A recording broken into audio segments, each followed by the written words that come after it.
Ini kisah para pejabat yang merendahkan dirinya, yang menghamba harta benda dan menjadikan negara dan rakyat sebagai sapi perah belaka. Saat kita semua menahan diri untuk melakukan ini dan itu, yalah beberapa politikus dan pejabat kita malah tetap bernafsu untuk nodong sana-sini, ngutil sana-sini. Saat kita semua mencoba bertahan di tengah badai, jungkir balik melanjutkan hidup saat semuanya begitu sulit, para politikus dan pejabat juga tetap berakrobat dengan anggaran. Entah berapa ratus ribu orang yang sudah di PHK, yang usahanya bangkrut, yang penghasilannya merosot. Tapi itu tak mengurangi nafsu para pejabat rakus yang tidak punya harga diri. Menteri Kelautan dan Perikanan bersama beberapa staf khusus dan pejabat kementerian meminta cashback dari setiap benih lobster yang diekspor. Mereka memakai uangnya untuk berbelanja barang-barang mewah persis ketika kebanyakan dari kita sedang mati-matian bertahan memenuhi kebutuhan-kebutuhan pokok.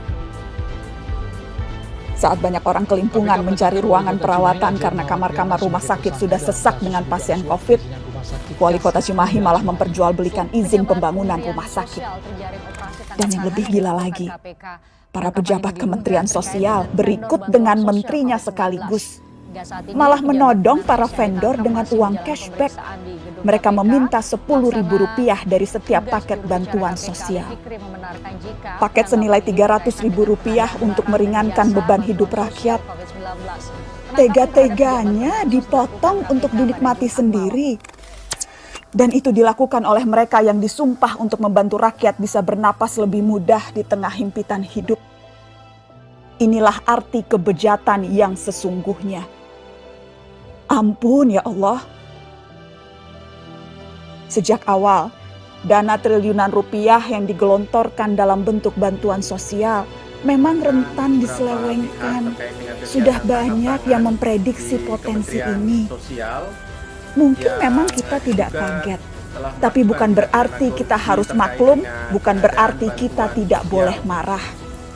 Kasus-kasus korupsi di tengah pandemi membuktikan kompas moral para politikus dan pejabat kita memang sedang berada di titik terendah.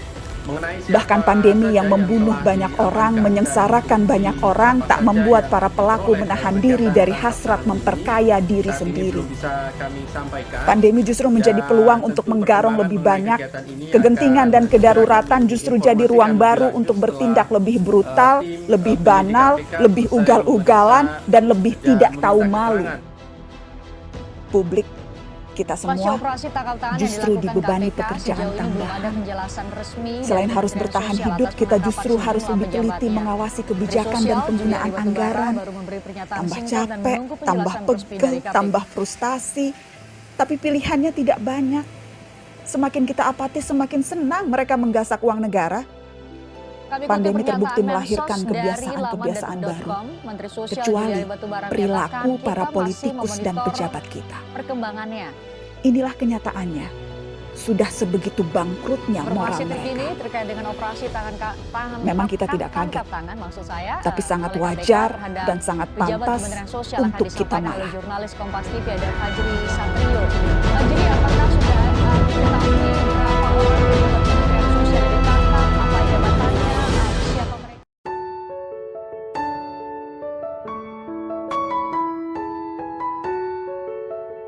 Indonesia, negeriku yang indah, negeri yang selalu aku banggakan, negeri yang selalu kucintai, negeri yang penuh pesona, yang tidak ada tandingannya dengan negara lain.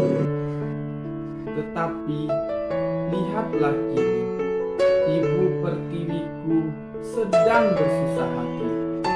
Ibu Pertiwiku menangis melihat para pemangku jabatan yang asik memperkaya diri sendiri. Di tengah sulitnya rakyat mempertahankan hidup di masa pandemi COVID-19 ini. Hai para koruptor, apa kamu punya hati? Kemana hati nuranimu? Di mana janji-janji yang kau ucapkan saat engkau akan memangku jabatan?